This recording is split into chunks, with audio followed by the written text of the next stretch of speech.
आज हम लोग एसएससी सीजीएल 2024 में जो सिनोनिम्स पूछा गया है ना, उसका हम लोग एनालिसिस करेंगे, एक्सप्लेनेशन करेंगे। देखो, एक शब्द है INNUENDO, इसको हम लोग पढ़ते हैं इन्वेंडो। तो इन्वेंडो एक शब्द है और 4 ऑप्शंस आपके पास हैं।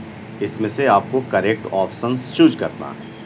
तो सबसे पहले तो इन्वेंडो के बारे में जानेंगे, तब तो हम ऑप्शंस चूज कर पाएंगे। तो आओ सबसे पहले एक्सप्लेनेशन में देखते हैं इन्वेंडो का मतलब क्या होता है। एक बार फिर से मैं मीनिंग पढ़ दे रहा हूँ, INNUENDO, इन्वेंडो। देखो, ये शब्द जो है ना, ये नाउन है। पहले तो ये क्लियर हो गया, नाउन है।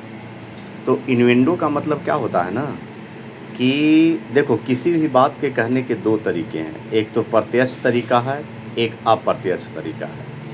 तो अप्रत्यक्ष तरीके से कुछ जो कहा जाता है ना, उसी को इन्वेंडो कहते हैं।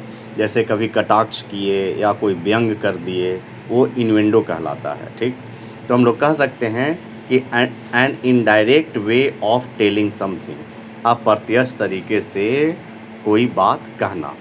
जैसे इन्वेंडो का सबसे ज़्यादा जो यूज़ होगा ना, वो होगा कि सेक्सुअल इन्वेंडो शब्द बार बार आता है।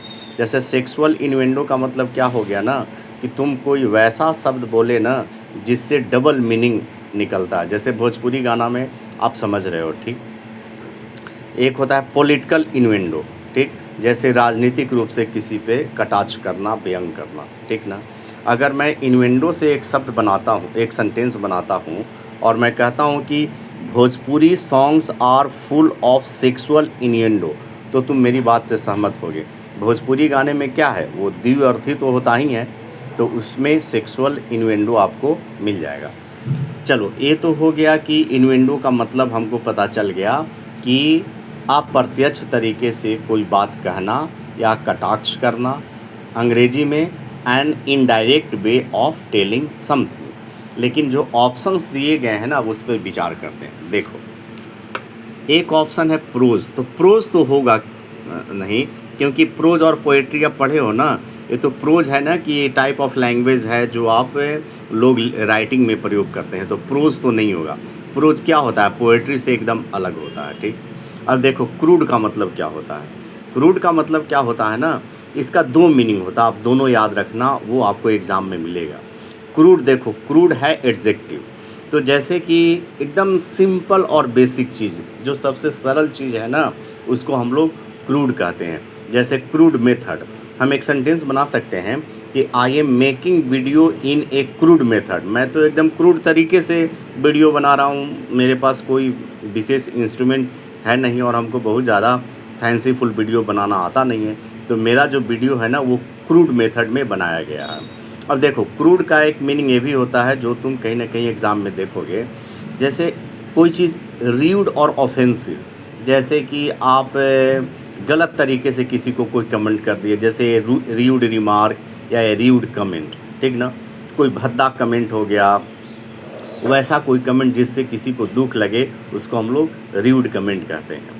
अब अगला ऑप्शन देखो, अगला ऑप्शन होता है रैग्ड। तो रैग्ड का मतलब तो क्लियर होता है कि जैसे कोई कपड़ा है ना, फटा है, पुराना है, गंदा है, उसी को हम लोग रैग्ड के बोलते हैं। तो रैग्ड क्लोथ्स जो होता है ना, वो अनटाइडी और डर्टी क्लोथ्स के अर्थ में आता है।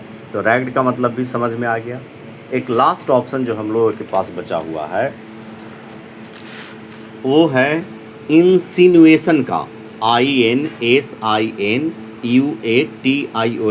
इंसिनुएशन ये भी नाउन है। ठीक ना, इसका मतलब होता है कटाक्ष या आक्षेप।